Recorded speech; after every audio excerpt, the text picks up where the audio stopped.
snack. Me and you gonna have a little chat about books. Hi guys! So I am here today to do a little update video, and this is going to be a video talking about all of the series that I have either finished in 2015, so the series is completely done, or I am completely caught up with the series, so there are no more books that are currently out that I can read. So let's get started. As far as I managed to work out from looking on Goodreads at my statistics and what I read last year, I think I managed to finish up a grand total of 13 different series, which I'm really happy with because that's an average of like just over one a month, which didn't work out that way at all. I'm pretty sure I didn't finish one every month, but some months I must have finished two. So I'm really happy that I did manage to get at least one series every month finished as an average rule, and I really had a great time finishing lots of series for once instead of just starting a load and never finishing them. And this was one of the things that I really wanted to do when I started the 2015 year, was to finish up more series than I did in the previous, and I'm really happy that I did. The first series that I managed to finish is 1Q84, which is by Haruki Murakami. There are 3 parts to this, and I'm gonna say it's a series even though I'm not sure if it technically is or not. The first 2 parts are usually bound up together, but I finished reading the 3rd part in 2015 and I actually really enjoyed this, so I'm very happy that I did read it and finish it up, and I definitely want to read some more Haruki Murakami in the coming year because I have only read 1Q84 and The Strange Library by him, and I've enjoyed both, so I'm sure I will enjoy his other stuff too. The next one that I finished up reading is the Lotus War series, which is by Kristoff. This has a total of 3 books in it, and I really enjoyed the series. It started out strong. It was a fun YA series with some great sort of steampunk kick-ass elements to it, and it was just such an original idea about the world, and I felt like the writing was really ingenious and the characters were fabulous, and I didn't feel like I had any of those tropey problems that I do with some YA books. This didn't have any of that for me. It was just a fun, amazing little adventure, and the books got better and better as they went on, with the 3rd one being my favourite and having some excellent moments. So definitely one to check out if you are looking for a YA series that is not full of YA tropes. The next one that I finished up reading is The Magicians by Grossman. I finished this fairly early in the year. This is a series that I was surprised that I finished because I started the first book, thought it was pretty terrible, and then was pushed to go on to the 2nd because all of the other people that I was buddy reading it with decided they were going to. So I did go on to the 2nd, and the 2nd was a massive improvement, as was the 3rd. However, that for me didn't negate the fact that the first one was absolutely terrible in my eyes, and I did not get on with it, and I just felt like there were so many problems.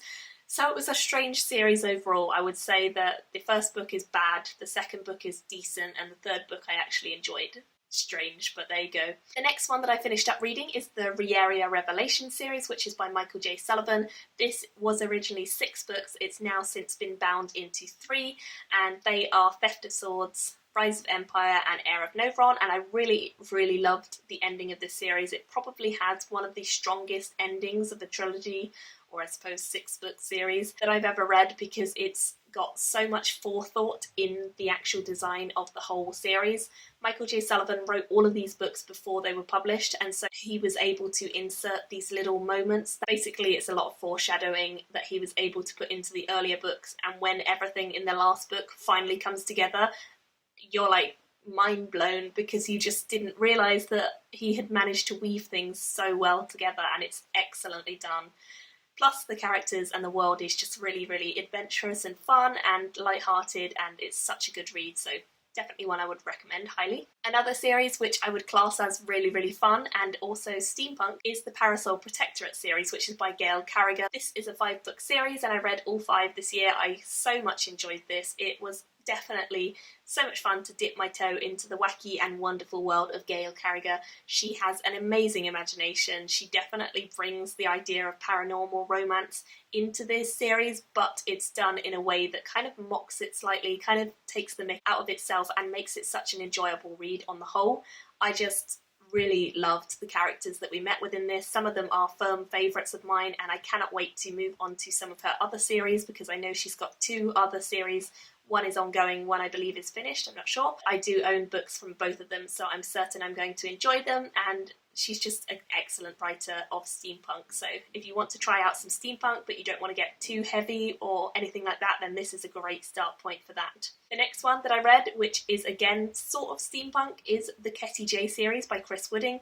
I really enjoyed this. I talked about this as one of my 15 in 15 video picks, and I'm so glad that it was one of those and that I picked it up this year, because I did end up reading the whole series, really enjoying it. Again, this has excellent character development. I would say that the story is such a fun one. It's adventurous, it's about pirates, it's about airships, it's about just crazy golems, and it's a bit mad. It's a bit mad, but it's excellently done, and I just had so many good moments reading this and chatting about it with the people that I was reading it with, so highly recommend that series as well. The next one that I finished up was the Farseer series, which is a trilogy. It is by Robin Hobb. This was the first one by Robin Hobb that I read. I think I only finished up the third book of this series in 2015. I'd already read the first two, something like that anyway, and I really enjoyed it. I had a great time reading it, but I didn't like the third book in the series anywhere near as much as I did the first two.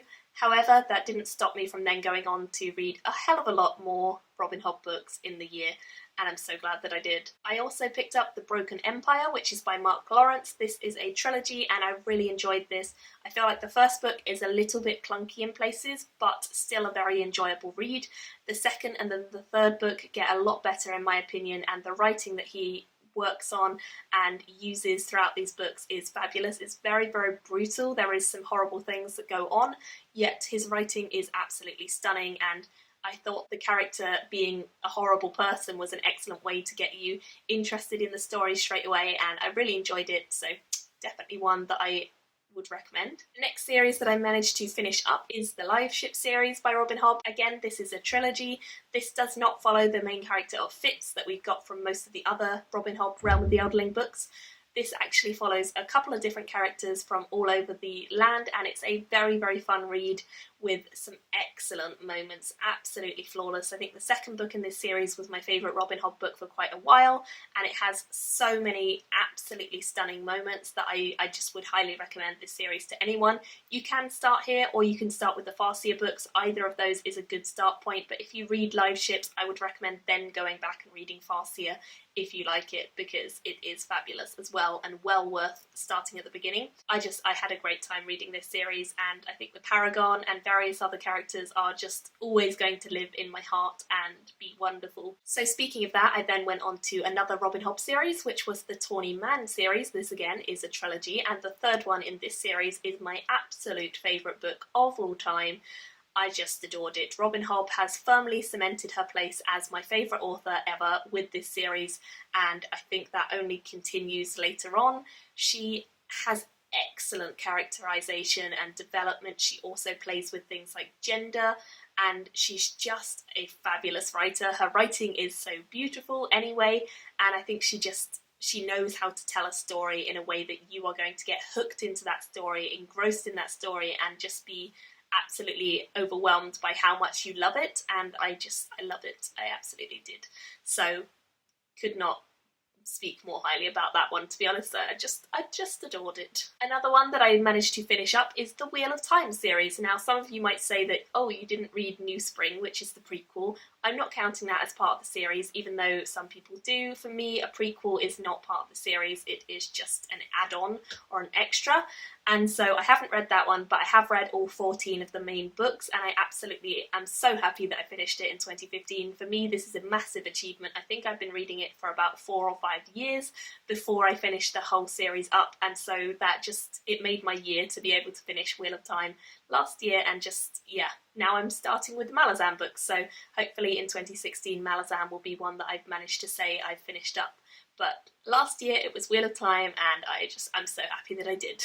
The next one that I completely finished was again a Robin Hobb, and that is the Rainwild books. These are a quartet. There are 4 of them, and I would say that these are probably her weakest books in terms of characterization and development, but I don't think that they are bad. I don't think that they are bad books on the whole. They do have a more juvenile feel to them. They do feel like a lot of the characters are younger, and so there are more focus on romance and things like that. But if you don't mind that sort of thing, then you might enjoy it a lot more. I had a great time reading them still. They definitely help progress the world. I wouldn't recommend starting with this series because I do think it spoils quite a lot of the previous 3 trilogies. But if you want to, then you can, of course, because all of her series are designed to be able to be picked up from pretty much anywhere.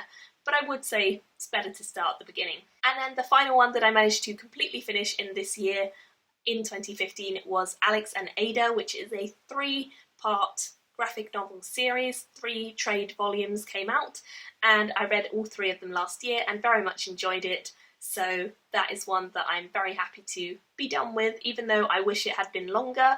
I do think there was a lot of potential for it to be longer, but I'm really happy that I've managed to complete a series in graphic novel form, because I don't do that very often. A lot of the series that I do read are either ongoing or super, super long, so I haven't yet completed them. That is going to be another aim for 2016, is to complete more graphic novel series, because I have a lot, I just haven't got around to completing them yet. I also have 8 different series that I have ongoing, so these are series that I'm completely caught up with. There are no more books out that I can currently read, but there will be more books coming out in following years, which I will then pick up and read and hopefully complete the series or trilogy or whatever it may be when those books are out. So the first of these is the Reckoners series, which is by Brandon Sanderson. This is a YA series with a focus on superheroes. I've read the first 2 books, absolutely adored the second. The first was really fun too, but the second was my favourite, and I believe the third one is coming out in 2016, so I cannot wait for that. Another one where the third book is coming out this year, in fact very soon I believe, is Red Rising, which is by Pierce Brown, and the second one in this is The Golden Sun, and I believe the third one is called Morning Star or something like that, and that one comes out this year. So again, I should be able to finish that series up this year, and I cannot wait because it's a really fun sort of adventure series, sort of sci-fi-esque, and I really enjoy it when I read it, so I can't wait to finish that one up. The next one that I have ongoing is the Riyria Chronicles series. I put this in here even though I've read all 3 that are out, and we don't know if there will be any more, because I imagine that in the future Michael J. Sullivan will want to bring out a few more in the series, because he has a lot of fans who are requesting that, including myself. I would love to see more of Hadrian and Royce, and so I believe that the Riyria Chronicles series will be ongoing in the future, even though it hasn't been announced that way yet. At the moment, I have read all 3 in the series and absolutely adored all of them. The next one that I have on my list is Hollow Gods, which is by Rebecca Levene. This is an ongoing series again. I can't remember if it's a trilogy or if there's going to be more than 3 books, but I believe that the third one might come out this year. It might be next year. The first one was Smiler's Fair, the second one was The Hunter's Kind, and I adored both of them. The second one in particular was fabulous, so I cannot wait to see what the third one has in store when it finally comes out.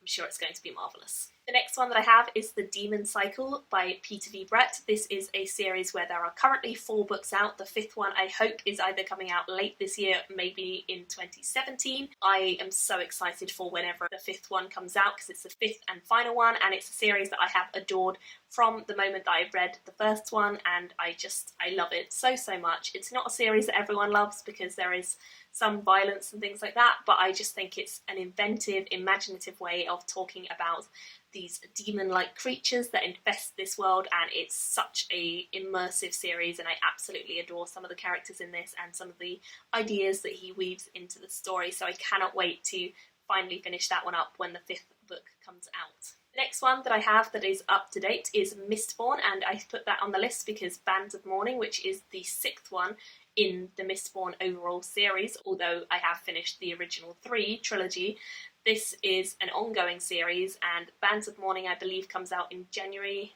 very end of January, so again this is a series that I will be finished with when I read that one.